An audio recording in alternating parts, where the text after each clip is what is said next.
Mga kabunyog, habang dumaraan ang araw, ano? Grabe, lalong lumalalim itong itong investigasyon. At habang lumalalim ang investigasyon, dumarami ang mga nababanggit na mga pangalan at hindi simpleng mga pangalan tulad ngayon. Pati si salukuyang Executive Secretary Lucas Bersamin nababanggit ang pangalan. Lagang grabe na ang nadadawit dito sa anomalya sa flood control, ano? Pati ang Malacanang, hindi naman si PBBM mismo, pero Malacanang, Little President, si Executive Secretary Lucas Bersamin, nababanggit na ang pangalan, nababanggit na. Um, ayon sa ayon kay dating DPWH Yusek Bernardo, mataas ang katungkulan niyan. Ayon sa kanya, na binanggit niya itong DepEd Yusek na si Ulaybar. Itong si Yusek Ulaybar ng DepEd, nakipag-usap daw sa kanya at sinabi na inutusan siya ni Executive Secretary Lucas Bersamin. Si Lucas Bersamin ang binanggit ng kung ano daw ang pwedeng mga projects na mailalagay ni Bernardo, kasi USEC ng operation si Bernardo ng DPWH. 2 billion ba 'yon? Ilan ba yung pinag-usapan dito? 2 ang sinasabi ni Bernardo na 2.85 billion pesos. Kukunin ito doon sa unprogrammed funds. At itong 2.85 billion na ito na galing sa unprogrammed funds, utos daw ni Bersamin sa kanya kay Ulaybar at 15% daw ang kickback. Yun ang sabi kay Bernardo. Ang ginawa naman ni Bernardo, nirelay ito doon sa kanyang mga tao, kila Alcantara, at gumawa na sila ngayon ng kung saan-saan ilalagay ang 2.85 billion. Yan na yung mga sa Bulacan, kung saan-saan doon. Kaya ganun ang naging kalakaran. At ayon kay dating DPWH Yusek Bernardo, mga ilang beses siyang nagdala ng 15% na yan na kickback para kay Bersamin. Pero dito kay Ulaybar. Kaya dapat ipatawag din itong si Ulaybar sa susunod na hearing. Sabagay, ipapatawag sigurado yan. Hindi naman yan papalusutin nila Senador Ping Lacson. Pero seryosong aligasyon yan. Bagamat bagamat hindi naman yan talaga magpapatunay na talagang sangkot si Bersamin kasi binanggit yung pangalan ni Bersamin. Pero kapag pinatawag itong si DepEd Yusek Ulaybar, inamin niya na siya nga'y tao ni Executive Secretary Lucas Bersamin at siya nga talaga, kinumpirma niya yung sinabi ni dating DPWH Yusek Bernardo. Mabigat ito. Mabigat ito.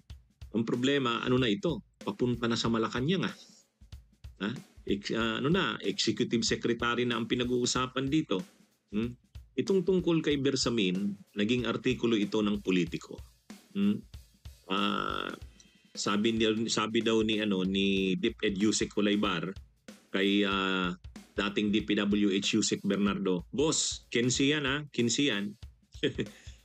Kumbaga 15 daw yung usapan na kickback yan. Kaya matindi Ngayon mga kabunyog, bakit napakasela ng sinasabing ito tungkol dito kay Ulaybar? Unang-una ang nadadawit na kasi Executive Secretary na. Alam naman natin ng Executive Secretary, Little President yan. Ang pinag-uusapan na dito, hindi na insertions. Ang pinag-uusapan dito, hindi na yung insertions ng congressman. Hindi na insertions ng senator. Executive na to . Executive. Bersamin nasa executive yan. Kaya ang pinag-uusapan na rin, unprogrammed funds. Unprogrammed funds. Ito kasing unprogrammed funds, ganito yan mga kabunyog, mga kababayan. Dahil unprogrammed funds, kabaliktaran yan yung program funds. Dapat kasi talaga ang mga proyekto sa budget, ang mga budget talaga program funds yan, nakaprograma kung saan. Kaya lang nag-create sila ng tinatawag na unprogrammed funds. Parang sa budget, halimbawa sa 2023, sabi ni Win Gatchalian ito 700 billion ang unprogrammed funds.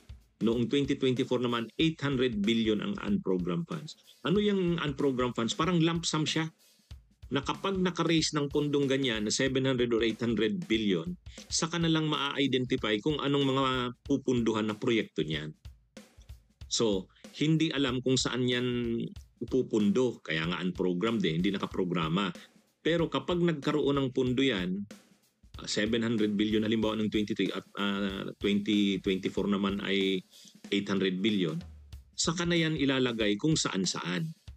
O ngayon, ang lumalabas, may 2.83 billion binigay kay Bernardo. Galing daw yun kay Executive Secretary Lucas Bersamin. Ang sinasabi, ang nag-relay niyan, itong si Ulaybar. Si Bernardo naman, dahil may 2.85 billion, pinagawan niya ngayon ng mga proposal dito sa grupo ni Alcantara. Sila Alcantara naman, gumawa na ngayon ng mga proposal ng proyekto, mga flood control, Bulacan. O di, ano na, pagkatapos daw nun, nirelease na yung SARO. Nirelease na yung SARO. Ha? Ito basahin natin yung mga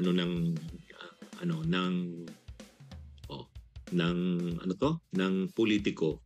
Ha?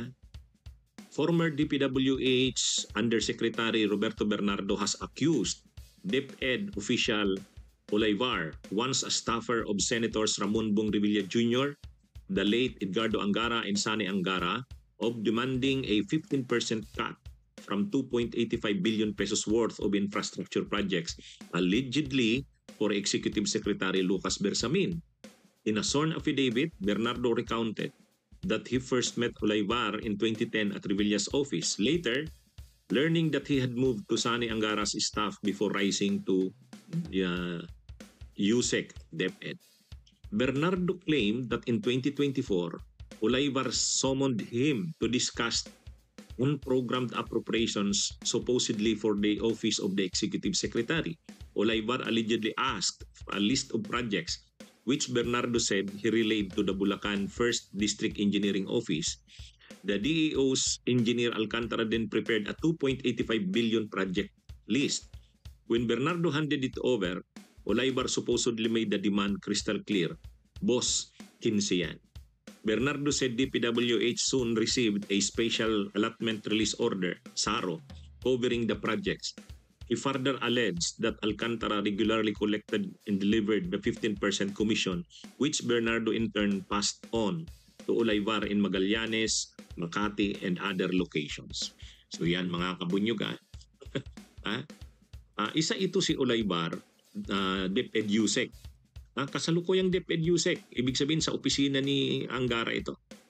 Pero, nang kipag-usap daw kay Bernardo, para kay Executive Secretary Lucas Bersamin ang pinag-usapan at galing sa unprogrammed funds. Masyadong seryoso na, mabigat na itong mga mga kabunyog kasi ang pinag-uusapan na dito, unprogrammed funds na.